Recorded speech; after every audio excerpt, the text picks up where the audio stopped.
I don't think so, because it usually, there it is. It usually comes up with a warning. Oh, good. If you want to take a screenshot, Kelly, that might be good. I don't know why I can't. Everyone's pretty faces. Smile. Okay.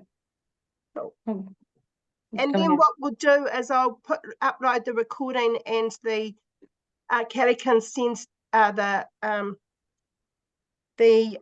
screenshot, and we can just kind of give some validations about any points that kind of resonated with us, and we can use that as our validation. So this is our evidence. Yes. Yep. So I don't want to actually lead the whole thing, but if we just, I suppose, just have a look at chapter 1. I don't know whether you want to go through the questions or we just want to talk about that chapter. Yeah, I don't mind starting. Awesome.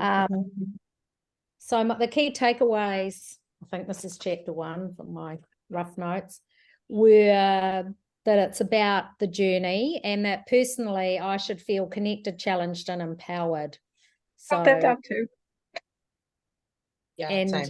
and that the educators, that's us, and the teachers we work with, need to be better equipped to work alongside our diverse learners. And she also threw up a challenge to know better and to do better. And I think somewhere in there they've mentioned that lovely Maya D'Angelo quote about when you know, do your best, and when you know better, do better, or when you know more, do better. And I often quote that. I think when I'm in a situation where I think, oh, I don't know very much here, but I think, well, I'll just do my best and then keep learning. So, yeah. I did find that assessment tool, was that in chapter 1, quite confronting. For instance, knowing names of marae. I have marae, I'm surrounded by them in my home in the Whakatane district, and I couldn't name any of them. So that's a challenge for me.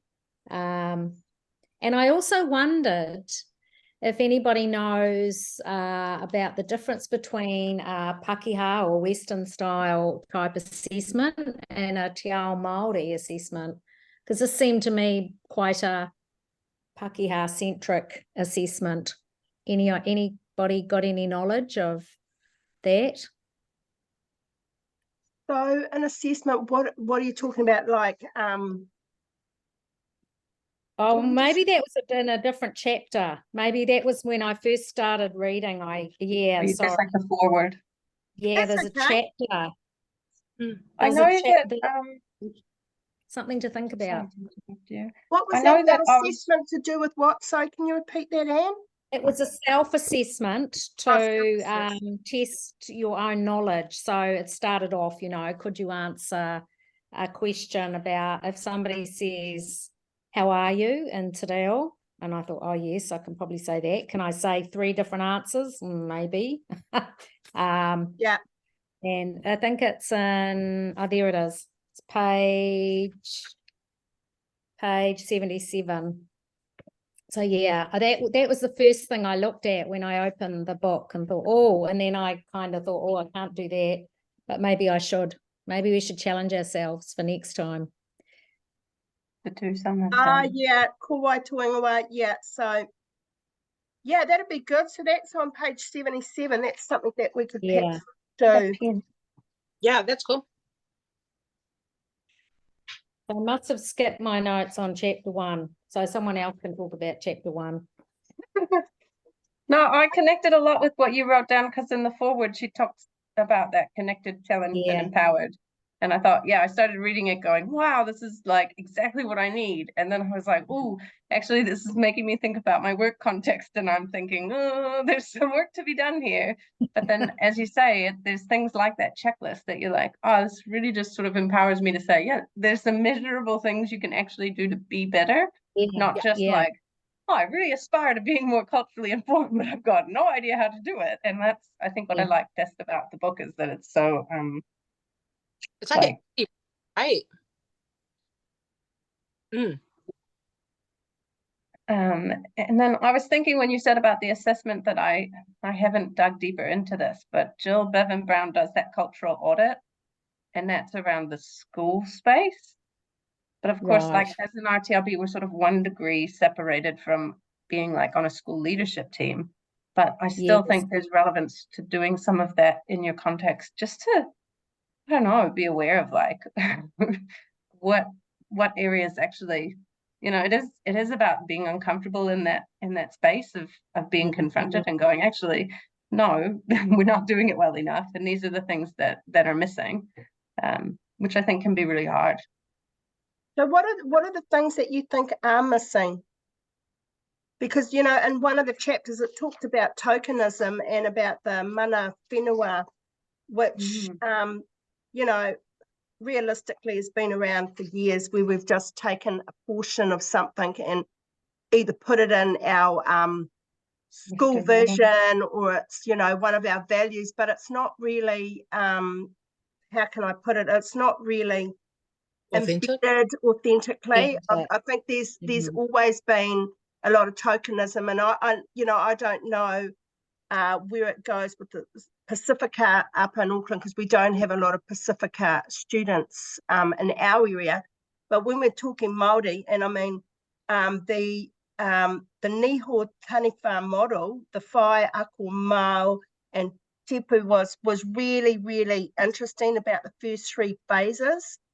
And that central inverted triangle can only be achieved when the 3 phases of whai, ako, and mau are completed. And I found that really, really interesting, actually. Just how, how she was talking about that. And, just what you're saying, Kelly, around, knowing the school or the assessment. I mean, you see it implanted in their vision, but sometimes it's not actually, I'm not sure how to word that, but I think it's not embedded, or it's not embedded. And like you said, it's like not separate. Actually, Kelly, that's like in chapter 3, that's what I was thinking, because chapter 3 was about talking about the tiriti or waitangi, and it was more aimed at school, what schools can do, what leadership can do. And as a resource teacher of the deaf, I'm even further away from the, I have, no sort of agency in any school. And it's really challenging to think, well, what can I do to connect with local community, with the mana whenua? What can the schools, I feel like the schools have to have it going and initiating. And it's like what Josie says, yes, it's been around for years. I mean, I've been a teacher for years and we've been talking about this, but it's getting that authentic connection and that authentic relationship going. I guess the only thing I can do is to connect with the whānau, which is a big part of our job, is we have good relationships with the parents of our children, and sometimes much better than the class teacher, because I have that time to send a snapshot photo of something the child's doing, or talk to them if I see there's something not quite right with their hearing aids, or it's kind of an instant connection. Thank goodness for cell phones, and text messaging. And Eva, I just want to speak on just a few things. So there's always this pressure of like moving past being tokenistic and doing things tick boxy, when if you pull back, I really feel like the book highlights that it's all about relationship and making those connections. And it can be as simple as pronunciation, getting the child right. And I feel like even within an early childhood setting, I think it's very different because it underpins everything that we do. And currently our one of our policies that's going under review is the Te Treaty of Waitangi policy. So we're reviewing that currently, and this book has really shaped how I've been able to approach our Māori parents and our Māori families. And because there's so much value in our Māori learners, but wording it in a way where you're being mana enhancing, and it's moving away from kind of that stigma of like Māori learners and what that looks like. And I feel like that isn't able to be completed until you have like a relationship. There's no point going and trying to do this, that, and the other, like for our learners, if you're not going to do it alongside our learners. I feel like that's a massive difference. When I was speaking to one of the parents, so we gave for example, we gave the policy, and she said to me, I don't understand why it's worded like this. I don't understand why you have put Māori learners on this high pedestal. What about everyone else? And this is coming from a Māori family themselves. And she was the only one who kind of challenged it in a way. And I didn't know how to respond, but I wanted to respond. So it took me a day or two just to go back. And I even went back to the book where she speaks about creating that partnership. So I knew that I had to respond in a way that was still mana enhancing, but also educating in the same way, if that makes sense. So then instead of like disregarding what she was sharing and just, kind of going with the policy, we then put it on her and, was like, this is what we have and this is all we know from our perspective, but from your perspective as a Māori learner, how would you word it? How would you word it to still keep it mana enhancing, that would still keep it inclusive and would still kind of showcase what we're trying to do in the movement? It talks about, like, I think someone else has mentioned it, how she is about, you can't unlearn something new. Like once you know it, and you can't not do anything about it, sort of thing. So that was, I feel like it definitely takes a relationship to be able to do that. And like it's all as, pronunciation, that acknowledgement when they do walk into the room, and understanding that within one culture, there's always subcultures. So one Māori family will do it completely different to another Māori family, and understanding that. And I think in early childhood, I feel like that's something that we're always working on. And I feel like it's more evident in our space because we live and breathe it. Our Te Whāriki is the document that underpins all that we do. And so she also speaks about success through a holistic lens. And I think when you view a child through that holistic lens, it changes the narrative of our learners. So I think sometimes for myself as a teacher, I take my role for granted a lot, not realizing the impact that I have on changing the narrative for our Māori learners. And I think it's definitely shifted my perspective of, because she also talks about being quite reflective, and it can be quite confronting, but then I think that's where that whole tokenistic and being authentic comes down. Because if you're able to reflect on your own understanding and you're able to kind of put into perspective what it looks like for you, everyone's journey will look different. So what I would consider someone being tokenistic could be someone's beginning journey. So I think there was that. And also when she talks about our Māori learners under pressure, there was something that really stood out to me was the qualifications versus life skills. A lot of our Māori families aren't qualified. They don't have, like within my setting, I'm speaking like in my opinion, in my setting, a lot of them don't have qualifications like a degree, yet their life skills that they have and what they bring to our setting is far beyond what I could ever learn in a textbook as a non-Māori learner. So just in a nutshell, it's pretty much where I was heading. I remember at the contact workshop, you and Rachel and I had a real good chat about the because I said that I was like, I'm sort of in this space where I don't know what difference I can make, and I feel a little bit like I'm not an expert enough to, change, and like you, and I'm that degree of separation. But then, you guys said actually even picking up the book, deciding to read it, and then sharing it with other people to say, actually, this book is really powerful, is that step in the right direction. And in some ways, like being that role model and setting yourself up and challenging yourself to take those uncomfortable steps of going, I'm going to remember the name of at least one marae in my area, or I'm going to learn how to say those words properly, and I'm going to practice them.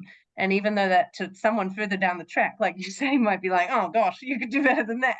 Actually, for those people at the beginning, it's hard work, and you got to start somewhere. But speaking to what you're saying about early childhood, like you're right, that I wrote down under achievement that, you know, academic achievement for Māori is all aspects of haora.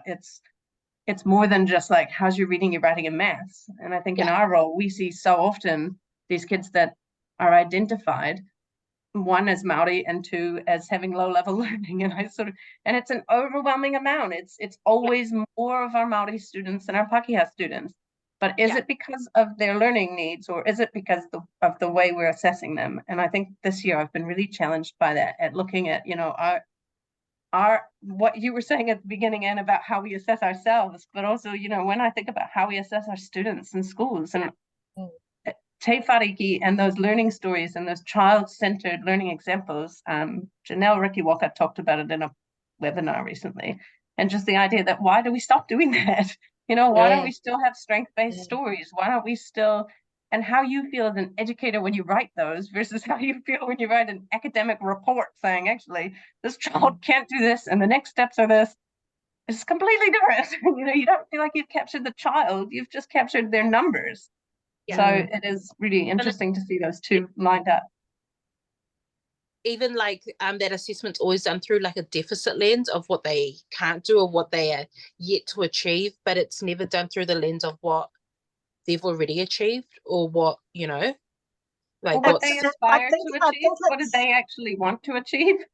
But I think it's not looking at the strengths of the student and what they bring to the table, and then connecting that with their learning and achievement, like using their strengths, using that, you know, they're loud, they're proud, they're, you know, those are leadership skills, actually, when you look at it. So that's actually a strength. So instead of trying to contain it or chop it off, it's going, hey, I need to,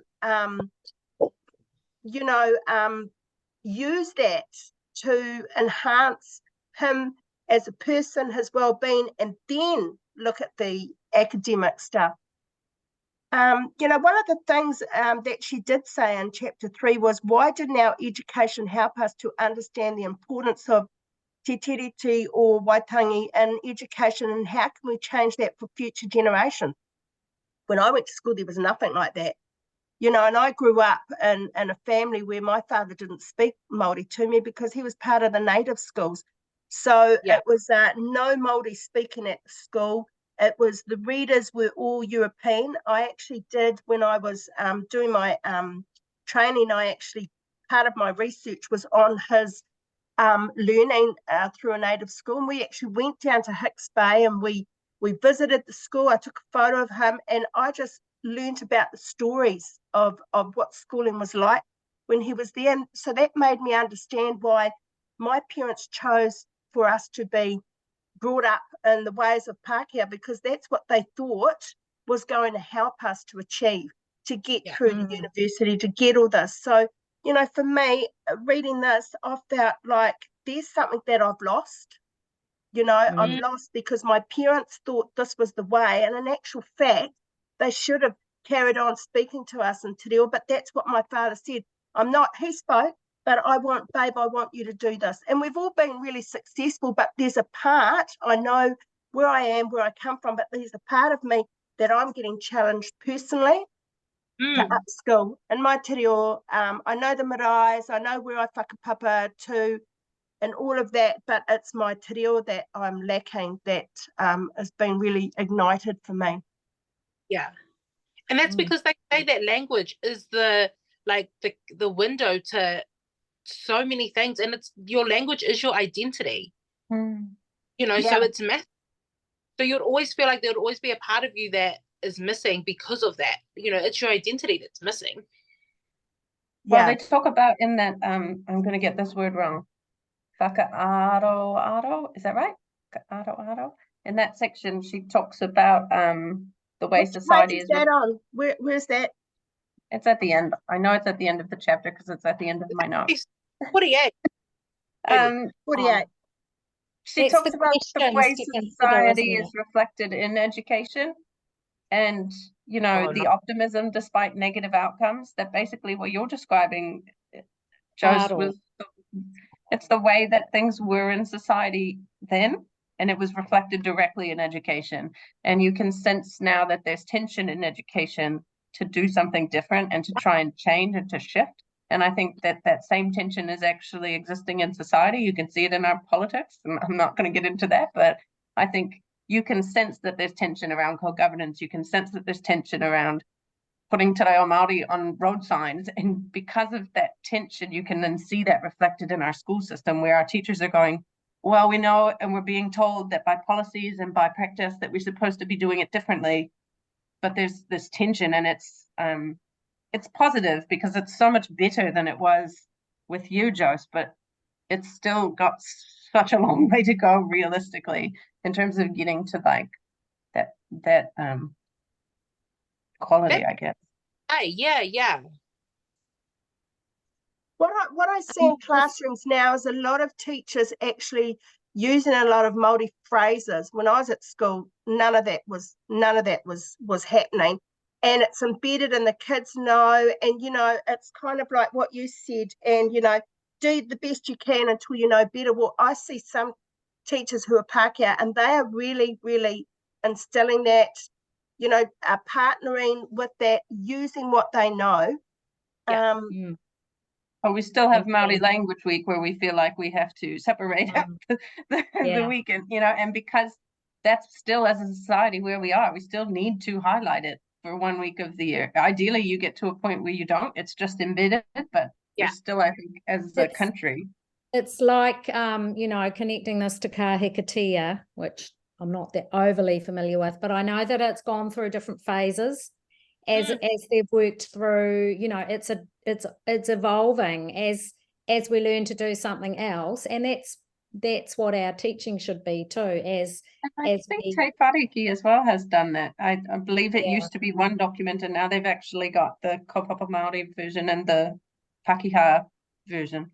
The kahikatea is even, it's in its phase now where it's correct me if I'm wrong, but it's about Māori being successful as Māori, whereas the initial project was worded differently. So it means we have made progress. I think that's kind of like hopeful. And something you said before, Kelly.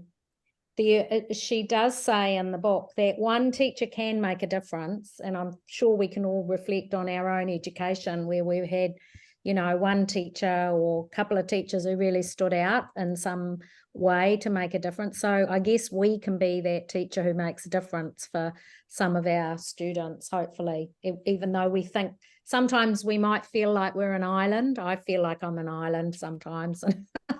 Swimming they say against you'll remember your best and your worst teacher. So like if you think about that, it's really quite powerful, because if you sit on the other end of the spectrum and you're making no effort and you're actually sitting in more of a almost racist category, then you could actually have a really negative impact on a learner. But also if you're showing that effort and that care and that shift, you can have that really positive. But it can be quite isolating. And Aniva talked about the importance of relationship. I mean, that goes with any student, I think, and on working in a one-to-one basis, it's so much more important. I have to make relationship first, and then I can worry about the curriculum. And my students, are quite often very up and down, and so I have to assess where are we at today? Are we in a really good learning mode, or do we need, some uffy today? Or do you need to just do some physical exercise, or do we just need to sit down and read a book? It's relationship is really highlighted in the one-to-one. And in the early childhood, I think that you're much more connected with whānau because they're bringing their children in. So you're seeing them every day and they're seeing you, and you might not have, long involved conversations, but you're seeing the child with their parent and the parent seeing their child in the centre. Whereas in schools, parents are still very disconnected from a lot of classrooms. There's not a lot of open classrooms where parents feel that comfortable to be. Yeah. Mm. I feel I can't remember which module it was, but I'd done a module about this as well, about I think it was whānau-centered practice. And so there was like a lot of reflection. And I think for me, growing up, like when I reflect on my own experiences, there was more, the teacher was always right.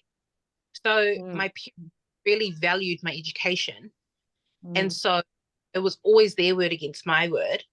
And I even think now the way that I teach, I'm quite reflective of that.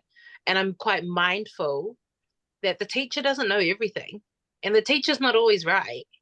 But I was once sent home a spelling list of words, and one of the words was misspelled. And my granddad said to me, "You don't say that to a teacher. yeah. You practice the word as she sent it home." And I think, No. what a stupid perspective, actually. And not to be disrespectful to my granddad, but that was the time then. It was like teachers are respect, on a pedestal. Yeah. So Even growing up now, and so like now when I'm quite mindful of that now when I engage with parents and like for our children, and when they speak about like, reporting, it's always praise reporting at the end of the day for us. So it's always capturing that one moment, regardless of like if there was a child who came in, had a bad morning, parents would say, "Oh, bad morning, da da da." But then it's always capturing all the good. So that when it is time for pickup, it's always reporting back the good. There's got to be something positive, right? And if you are looking at them holistically, you're going to find it, as opposed to if you're just targeting in on the things that you think are the most important for the school setting. Yeah. Your lens feature. Can I just Like- ask a question? Do we only have a 40 minutes? I haven't got the Zoom where it just goes on. So I know that I've just had a little thing to say we haven't got much time. Can I make a suggestion? Shall we all just go around and say maybe one action that we're going to take this week to keep ourselves honest, or in the next quarter? I can start. So one of my feeling uncomfortables, because I'm not in a regular place where we do lots of karakia and waiata, and I was out of the country for 5 years, and I kind of forgot and I lost a lot of that. And I'm trying to get it back. So I'm going to learn some karakia. Simple karakia. Lovely if you can start on card, putting them on card to learn, so that I've got them with me and I can just pull them out. And I'll put my hand up at a meeting and say, I'll do the karakia today when we have our... You can do it for us next week if you like. You can open next week. I'm sorry, I should have opened with a karakia, but you can open next it's week. a good idea to do that, isn't it? Or when we meet. Okay, that's mine. Next. I think I'm going to go back and explore that page 77 assessment tool you mentioned, Anne, whether or not I missed it, or I read admittedly those first few chapters a while back. So yeah, I think I need to go back through and really sit with that and see where my next steps are. So probably could do more. I think I'm going to look at page 45, who's at your table, and just be really mindful that when I'm having conversations that I am, I do try and do that, but really looking at this and just having a bit of reflection time with that. And I think, like you too, Kelly, look at the assessment page, because I haven't got up to that. On page 77. Yeah. I think this is the sort of book you can just delve into. You don't need to read it necessarily from chapter to chapter. You can just grab stuff. Yeah. I'm kind of the same. I think mine's more reflective based. I think I want to go through the questions and kind of unpack that a bit more.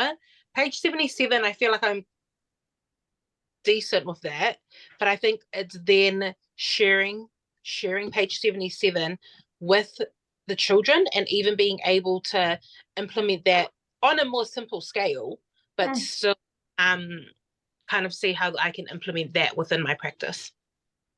Amazing. Yeah. Great. That's good. I mean, Do we have enough? I've already been challenged by Janelle, what's her name? Ricky Walker. Yeah, after that Education Hub webinar that I watched. So that's my. Is that a, did you say? Yeah, I can email it out. It was Oh, yeah. amazing. Should we just cool. add it to the document when we put everything in, Kelly? I'll share Oh, the yeah, document good idea.